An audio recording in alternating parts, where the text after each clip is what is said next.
Hi everyone, welcome to Sports Taaza, and this is the post-race analysis of the first race of the 2022 season, and what a race it has been. The pack has totally been shuffled. Ferrari's ended with a 1-2. With it, what are your initial thoughts, and how happy are you to see the grid totally get shuffled up? I think a very unexpected start. Definitely, people expected last year or the last few years, Mercedes has been so dominant. Last year, it was a very close fight between Mercedes and Red Bull, and now it's not a two-way championship fight; it's a three-way championship fight. And you see some constructors who actually at the back of the herd, actually fighting.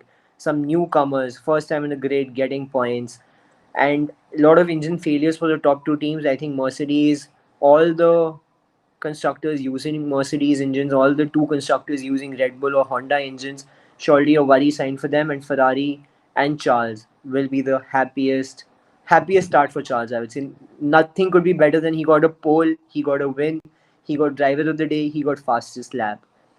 So I would call that a grand slam in itself. So, with it, while we are talking about it, I'd like to ask you, do you think Ferraris are well and truly back? Because not just a 1 to finish, but like you said, every car packed with a Ferrari engine, Haas, Alfa Romeo, showed such insane signs of improvement from last year. What are your thoughts on it? Improvement, yes, I think no one can question that. It has been a very significant improvement, and the results speak for themselves.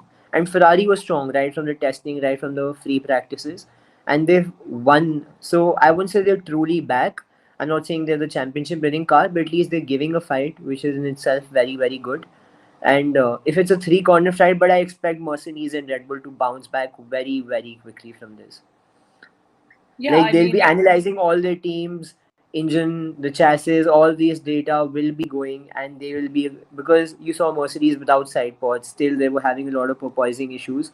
But if you still see, there have been a lot of engine gaps in both these teams, and I don't know if they're testing a new strategy out. It did not work. Will they come back to the old strategy? So yes, not truly back, but a very, very good welcome start for 2022 for Ferrari. that's definitely right, and credit has to go to, I think, Haas as well. Although a little lucky, I would say Magnussen. Although he's had a fabulous weekend, but still a little lucky to finish fifth because two of the Red Bulls crashed out, I which think you in need itself luck. had to Even if the Red Bulls hadn't crashed, you were still finishing in the top 10. And seventh exactly. Haas coming third in the constructors right now. Just imagine. They have Yeah, I not mean, scored any point, and now they're finishing third. And they come third in the first race in Constructors' exactly. Championship. So I think that's amazing, man. This, the entire strategy of not just seeing the entire 21 season out and prepare themselves for 22. I know it's very early, just the first race, but somewhere it's worked for them, and it's so happy to see. And you Steiner, feel they so had, bad for Nikita Mazepin, like Nikita, Mick. It was the first year last year. They got acclimatized to the car, acclimatized to all the tracks. And finally, when they have a better car, Nikita is not there in F1 in this year. And hopefully, there was a lot of talk about can Mick Schumacher at least out qualify his teammate like he'd been doing last year, and that will prove his talent. But you saw K-Mag just coming back after a gap in F1 and finishing in the points. He finished in the top 10 in the qualifications. Even if the two Red Bulls had not crashed, they were still coming seventh. From seventh to fifth, I think Kevin would be very, very happy with that. truly, and I mean, experience also like speaks a lot in Formula One, and that's why a lot of these teams go back to a experienced driver. And I mean, when they sort of sacked Magnussen back in 2020, I wasn't very convinced, because I still thought that he had many years of racing left in him. And I'm so happy for him to be back in the side and start off with a bang. Moving on with that, and with a team that didn't do really well, I want to talk about McLaren's really bad strategy. For the most part of the race, they ran 18-20, finished with 14-15, courtesy three Red Bull powered cars, but not finishing. What do you think is going wrong with them? I think it's the Mercedes engine. If you see the cars who actually finished the race, the last three constructors, Williams, McLaren, and Aston Martin, all three are Mercedes engines. So I think mainly Right. the engine issue, not their strategy issue. I think McLaren is a very very strong team. They've not had a lot of developments in the last year, and that's showing. Like Norris is not that quick. Ricardo did not have a good qualification. He finished in Q3 in qualifications, and you see Norris actually having a great start to every season. But this time his car is just not that quick. So it is an engine issue that needs to be solved. If Aston Martin needs to improve, if Mercedes has to improve, that engine issue has to be plugged. Definitely. I mean, there is something wrong with the engine for sure this time. They haven't hit the spot. And, And you it's just know, the first race. I'm no, expecting major changes from the next race. truly, truly. And, even Vettel sort of hinted at it and he said that looking at AMR space, which is the Aston Martin racing car, I would much rather be out with COVID the entire season He because didn't. it's He so said bad. it directly only, but I'm Yeah, hoping Aston, because if you look at Ricardo, you look at Vettel. If this season doesn't work out for them, how long will they continue in F1? So they need results. exactly, exactly. And another constructor who we thought was doing so well until the last few laps of the race, I want to touch upon Red Bull.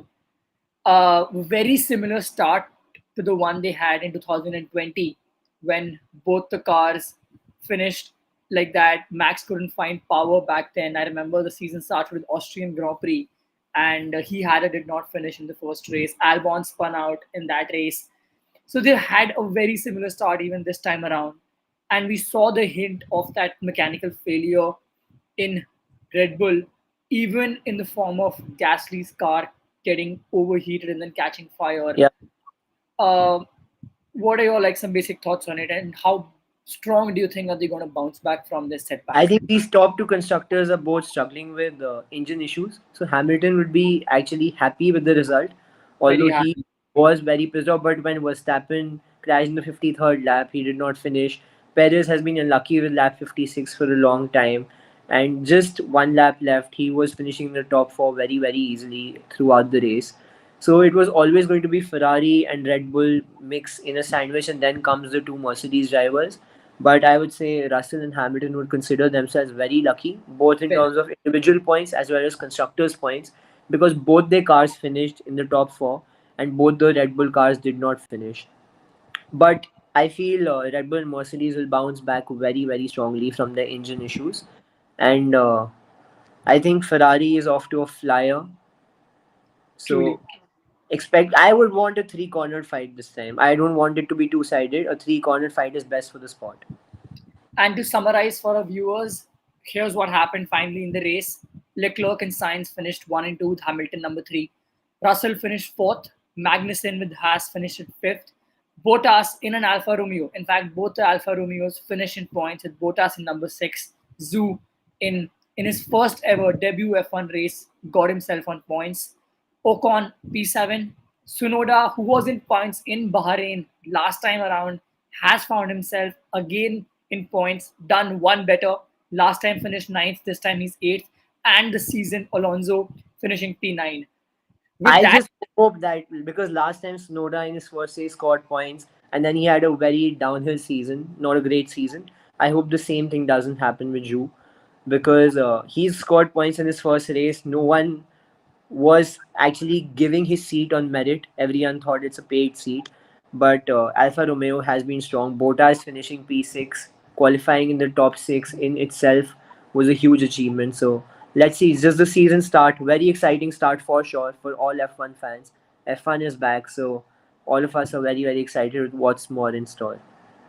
exactly. And with that, our post race analysis comes to an end. And if Ferraris are well and truly back, we'll see in just another 5 days when we begin with the second weekend of Formula One. Stay tuned, continue watching Sports Taaza for more such content. Thanks a lot, everyone.